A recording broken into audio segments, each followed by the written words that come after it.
A man had everything under control, except his own wife. Every night, at the exact same hour, she vanished. No explanation, no fear, no trace, just silence. Until the night he decided to follow her. Through the plantation, into the forest no one dared enter after dark. And there he found a cabin. No records, no past, no reason it should exist. He watched her walk inside like she belonged there. He moved closer, looked through the cracks, and what he saw inside that cabin was never meant for his eyes, because in that moment, he stopped being the one in control. The plantation was quiet, but never peaceful. Everything had a rhythm here. Work, silence, obedience, and at the center of it all was him, a man of power. A master of land, a man who believed nothing on his estate moved without his permission. Not even his wife. Her name was spoken softly in the house, as if even sound could disturb her balance. She was elegant, calm, controlled. The kind of woman who never raised her voice, because she never needed to. But something about her didn't belong to him. Not fully. At first, it was small things. She would sit by the window at sunset, watching the forest line for too long. She would stop speaking when footsteps entered the room. And then the pattern began. Every night, same hour, she would stand up, walk to the door, and leave.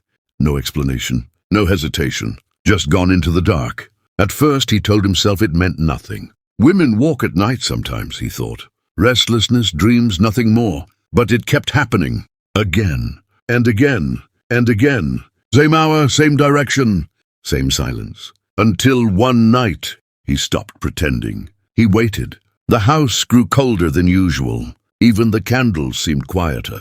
And then the clock struck midnight. She stood up, calm, certain, like she had been called. She didn't look at him. She didn't speak. She simply walked past him and reached for the door. That was the moment something inside him shifted, because he noticed something new. She wasn't sneaking. She wasn't hiding. She was leaving. Like she was expected somewhere. The door closed behind her, and the house went silent again. But this time, he didn't stay still. He followed, not as a husband, but as something far more dangerous. A man who had just realized he didn't know who he had married. And outside, in the dark plantation night, she was already gone into the forest, waiting for something he was never meant to discover. He didn't call anyone. He didn't light a lantern. If he did, the house would wake, and she would vanish for good. So he waited, until her footsteps faded into the distance. Then he followed. The plantation behind him felt different at night. Smaller, heavier, like it was holding its breath. Every sound betrayed him. A branch cracking under his step. A distant dog that suddenly stopped barking. Even the wind felt like it was listening. But he kept moving, because ahead of him, her shadow was still there, gliding between trees, not rushing, not afraid, like she knew the path by heart. That thought alone made his chest tighten. How does she know this forest? He thought. The plantation workers never went this deep after sunset. Even the strongest men avoided it. But she moved through it like it belonged to her. Faster now. He pushed forward, keeping distance. Too close. She would notice. Too far, he would lose her. And then she stopped completely. He froze behind a tree. Silence swallowed everything. She slowly turned her head. Just slightly. Not toward him. Not fully. But enough. As if she was listening for something else. Something deeper in the forest. His heart hammered in his chest. She didn't move. Neither did he. Seconds stretched into something unbearable. Then she started walking again. But now, not along the path. Off the path. Into thicker trees, into places where even moonlight struggled to reach. His instincts screamed at him to stop, but he didn't, because now he had seen too much, and there was no turning back. The deeper they went, the colder the air became, and then he saw it, a faint glow, not fire, not lantern light, something steadier, something unnatural. She moved toward it without hesitation, like she had been there before. Like she belonged there more than she belonged to him. He followed closer now, risking everything. Branches scratched his skin. Mud slowed his steps. Breath turned heavy. And then the trees opened, and there it was, A cabin, sitting in the middle of nowhere. No smoke, no sound, no sign of life from the outside. Just a door, waiting, and his wife, walking straight toward it. He stopped breathing before he even realized it. The cabin didn't belong there. Not in this forest, not on this land, not in any memory of his estate.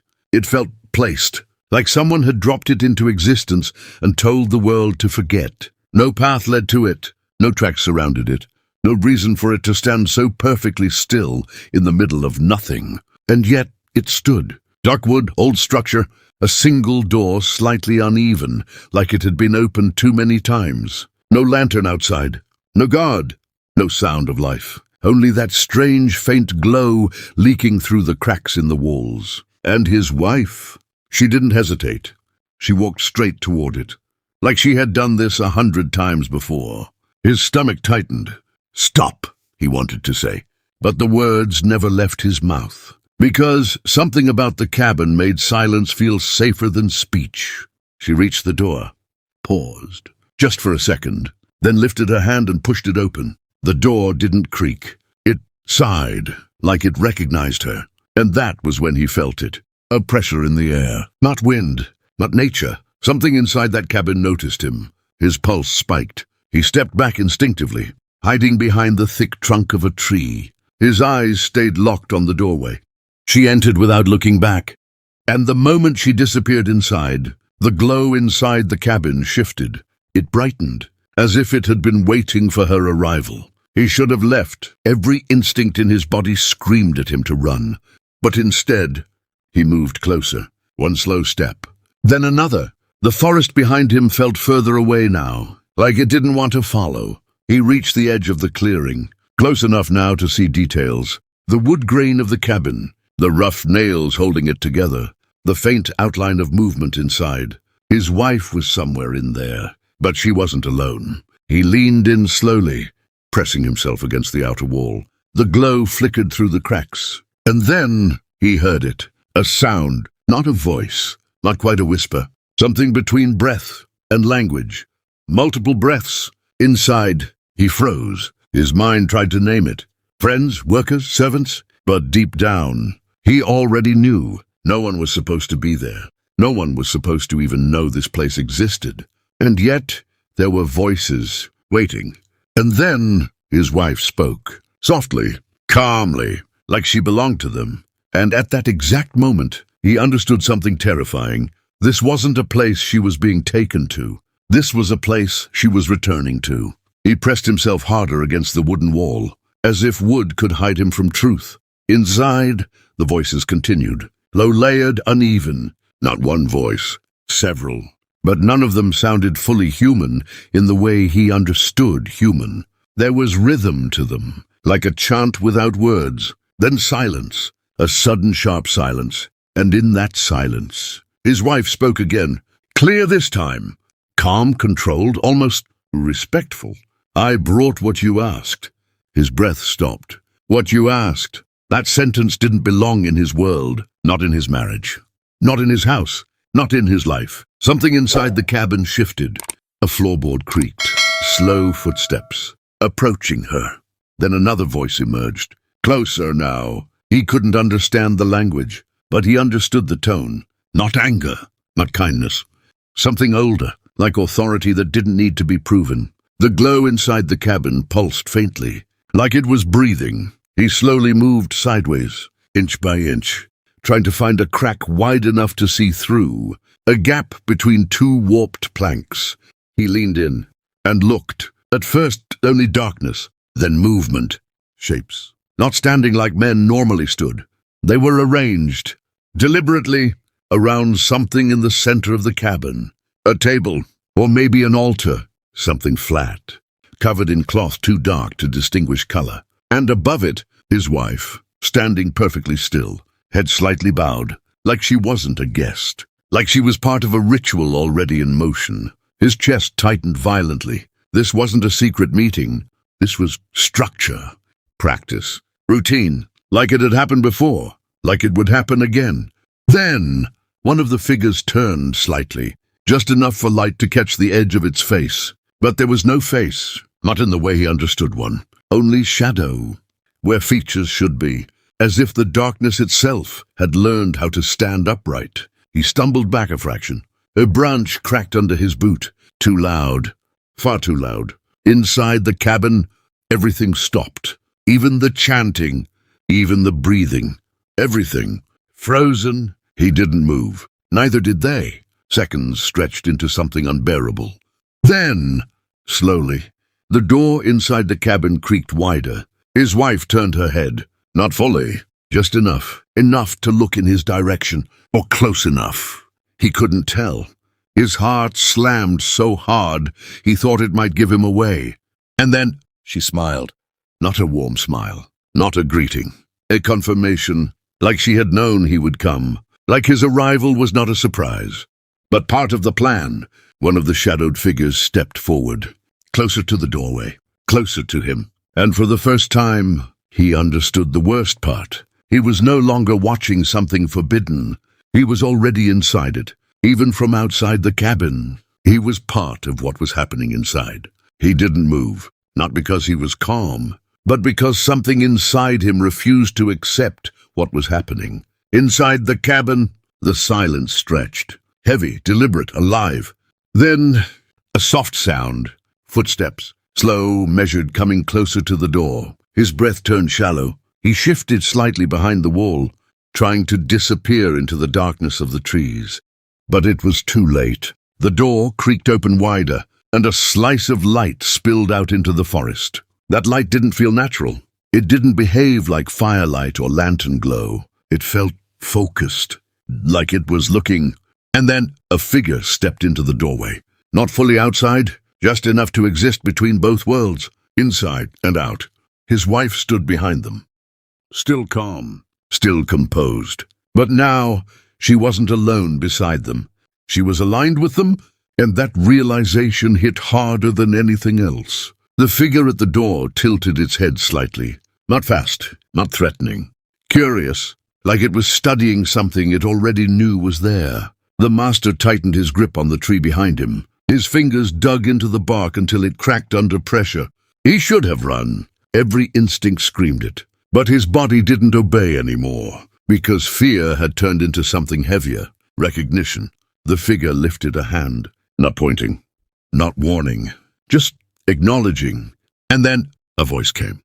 Not loud, not even fully spoken, more like it formed inside the air itself. You followed. 2 words, that was all. But they didn't feel like language. They felt like confirmation of guilt. His throat went dry. He tried to step back, but his heel pressed against a root. A small shift. A mistake. Inside the cabin, every presence reacted at once. Not rushing. Not panicking. Just aware. Like a system responding to an intrusion it had already expected. His wife turned fully now. And for the first time, he saw her face clearly. Not fear. Not shame. Only certainty. She looked at him like someone observing a decision already made long ago. The figure at the door stepped forward again, now fully outside the cabin, and the light followed it, crawling across the ground toward him, slowly, deliberately. The forest behind him suddenly felt further away, as if the world had quietly closed the exits. His breathing broke. "Why?" he whispered. The word barely left him, but something answered anyway. Not his wife, not the figure, all of them, in a layered sound that didn't come from one direction. You were never meant to stop it. His mind snapped at that. Stop what? What was this? The answer didn't come in words. It came in movement. Inside the cabin, more shapes began to rise, one by one, from the darkness, from behind the altar, from places he hadn't even seen before. The system was no longer hidden. It was waking up. And then his wife stepped forward, out of the cabin, into the light, walking toward him, not as someone escaping, but as someone arriving. And in that moment, he understood the truth he had been refusing to see. She hadn't been disappearing every night. She had been returning, and tonight, she had brought him with her. The forest no longer felt like a forest. It felt like a boundary, a thin line between what he understood and what he was never meant to understand. The figures didn't chase him. They didn't rush him. They simply existed closer now, like the space between them had quietly disappeared. His wife stood only a few steps away, close enough now that he could see her clearly. But something was different. Not her face, not her body, her presence. It didn't feel like she was standing in fear anymore. It felt like she had finally stopped pretending to belong anywhere else. The wind moved through the trees, but the leaves didn't respond normally. They bent too slowly, like the world was slightly delayed. The master took a step back, then another. But the ground didn't feel familiar anymore. Each step felt like it belonged somewhere else. Behind his wife, the cabin pulsed again with that strange inner glow. But now it wasn't contained. It was leaking, spreading into the forest, into the air, into him. One of the shadowed figures stepped out fully behind her, and for the first time, he saw it clearly enough to understand something horrifying. It wasn't wearing darkness. It was made from it. Not a body inside shadow, but shadow-given structure. And then his wife spoke again, soft, final. "You shouldn't have followed me here."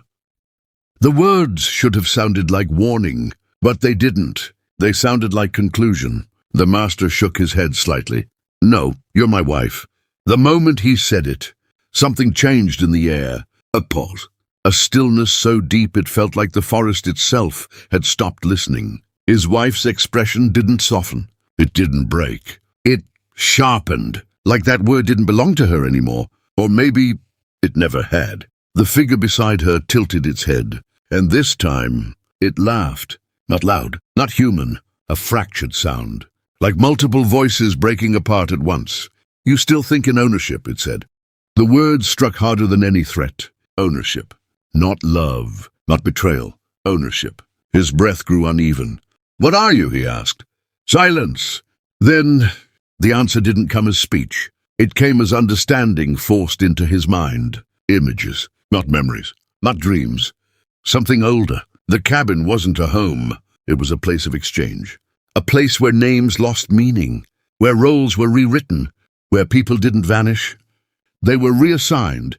His wife took a step closer, now directly in front of him, close enough that he could see the reflection of the strange glow in her eyes. And for the first time, he saw something behind her calm. Not cruelty, not joy, but relief. Like she had finally stopped carrying a secret alone. "You were never meant to own me," she said quietly. The words landed differently now. He finally understood what the cabin had been waiting for. Not her, not the forest, him. The shadowed figures moved slightly, not attacking, not surrounding, positioning, like a ritual reaching its final stage. The master's chest tightened. "What did you do?" he whispered. His wife didn't answer immediately. She looked past him, deeper into the forest, as if remembering something far away. Then she said it, slow, certain. "I stopped belonging to you." And in that moment, the forest behind him changed direction. The exit he thought was there was gone. The words hung in the air like a verdict. "I stopped belonging to you." And suddenly, everything he thought he understood about his life collapsed at once. The plantation, the marriage, the quiet nights, the obedience, all of it felt like a surface story now. A thin layer covering something much older underneath. The wind died completely, not softened, not faded, stopped. Even the trees seemed unsure whether they were allowed to move. The shadowed figures around the cabin shifted again, but not in chaos, in order, like something was being completed step by step. The master looked at his wife, really looked at her now, not as possession, not as identity, but as something standing on the edge of a truth he had been blind to. "You've been going here every night," he said slowly. She didn't deny it. That silence hurt more than any confession. He took a shaky step forward. "Why?" The question cracked in the air. For the first time, her expression softened slightly, not toward him, but toward the memory of what she was about to reveal. "I didn't choose the first night," she said quietly. The words pulled the forest closer. "I was brought." One of the figures behind her moved, just slightly, like agreement. She continued, "Years ago, before you, before the estate, before your name meant anything to me." Her voice drifted, not lost, but distant. There was already a place here."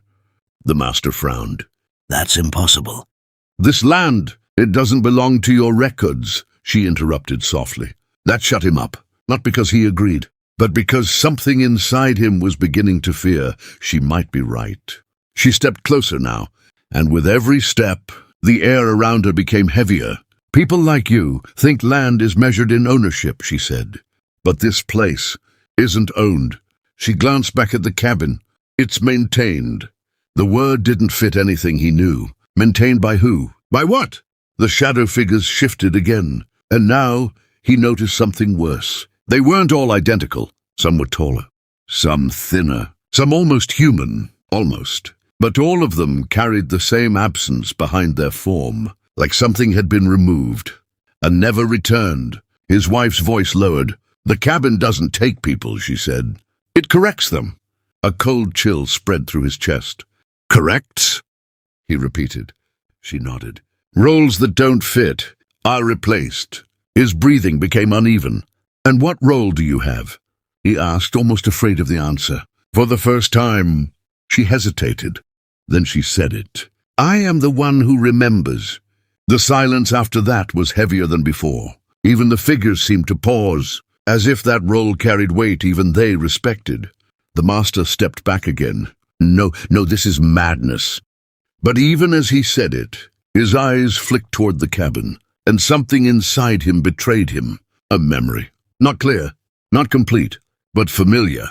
A night he couldn't place. A feeling of standing here before, of hearing these words before, of watching someone else stand where he was standing now. His breath caught. What did you do to me? He whispered. His wife looked at him directly, and this time, her voice was almost gentle. We didn't do anything to you. A pause. We just stopped protecting you from it. The figures moved again, closer now, not threatening, finalizing. And the master finally understood what the cabin truly was. It wasn't hiding secrets. It was rewriting them, and he had walked into it willingly. The moment he followed her, the cabin door opened wider, not violently, not suddenly, slowly, like it had all the time in the world. And with it, the glow spilled out completely into the forest. The master stood frozen, because now he could see everything, not just shapes, not just shadows. The interior of the cabin was larger than it should have been. That was the first lie his mind refused to accept. From the outside, it was small. From the inside, it was endless, like the space had been folded inward, broken somehow, and held together by something he couldn't name. The figures inside were no longer still. They were waiting, arranged in a circle around the center, where the altar stood. But now he understood what it really was. Not an altar, a threshold. His wife stepped forward again, slowly, calmly, like she was completing something she had rehearsed for years. She looked back at him one last time, and there was something different in her eyes now. Not fear, not relief, but finality. You came because you needed answers, she said. He didn't answer, because he didn't have one anymore. She continued, but answers always cost something here. The air behind him tightened. The forest no longer felt open. It felt sealed, as if the world had quietly closed around him. One of the shadow figures moved closer, then another, not rushing, not attacking, guiding. The master shook his head. Nope, I'm leaving. But even as he said it, he didn't move, because his body no longer trusted the direction of back. His wife raised her hand slightly, and for the first time, the cabin responded. The glow shifted, not brighter, focused directly on him. And in that moment, his vision fractured. He saw flashes, not memories, not dreams. Other nights, other faces, other men standing exactly where he was standing now. All of them believing they had followed the same truth. All of them stopping at the same door. And all of them ending differently. His breath broke. No, he whispered. This isn't real. But reality didn't answer him. The figure stepped closer. The circle tightened, and his wife spoke one final truth. Nothing here is real the way you think it is. A pause, then softer. But it is permanent. The master's knees nearly buckled. He finally looked at her, really looked, and understood the last layer of the truth. She hadn't been trapped. She hadn't been controlled. She had been chosen, and she had been surviving inside something he was only now being introduced to. The cabin pulsed once more, and the threshold at its center opened slightly. Not like a door, like a decision being made. The figures turned toward him, waiting, not for fear, not for resistance, for acceptance. His wife stepped back into the circle and whispered something only he could hear. "You were never meant to stop me from going here." A pause. "You were meant to decide what comes next." The master stood alone at the edge of the forest. Behind him, nothing familiar remained. Ahead of him, something he could not escape. And for the first time since it began, the silence asked him a question, not spoken, not heard, felt. Will you run from the truth, or become part of it? The cabin waited, and the night did not end. The question didn't leave the air. It stayed inside him. Run or become part of it. The cabin pulsed again, not louder, not faster, just certain, like it had already decided what he was going to do. The master stood frozen at the edge of the clearing. His breath was no longer his own. It came and went, without permission. Behind him, the forest felt erased. No path, no direction, no way back. Only silence where escape used to be. Inside the cabin, the figures remained still, waiting, not moving closer anymore, because they didn't need to. His wife stepped forward one last time, now completely inside the glow. Her face was calm, not broken, not lost. Finally, aligned. She looked at him, and for the first time since it began, there was no secrecy left in her eyes, only truth. "You followed me because you thought I was hiding from you," she said softly. A pause. "But I wasn't hiding." Her voice lowered. "I was leaving what you built around me." The words didn't hurt like before. They finished something in him. The master's chest tightened. His control, the thing he had lived on, was gone now, not taken, just revealed as meaningless here. He looked at the cabin, at the glow, at the circle, at the life that existed beyond everything he was taught to understand. And for the first time, he stopped resisting, not because he accepted it, but because there was nothing left to fight against. The forest behind him did not call him back. It didn't even remember him. Only forward remained. His wife gave a slight nod, not commanding, not forcing, acknowledging. And the figures inside the cabin shifted, just slightly, making space, not for punishment, not for escape, for choice. The master took one step forward, then another, each step heavier than the last version of himself. The closer he got, the less the world behind him mattered, until finally he reached the threshold. The glow touched his face. Warm, cold, neither. Something beyond both. His wife stepped aside and whispered one last time, "This is where it changes." The master looked at her, then at the cabin, then at everything he thought he controlled, dissolving behind him. And in the final moment, he stepped inside. The door did not close. It didn't need to, because the forest outside no longer had anyone left to see it.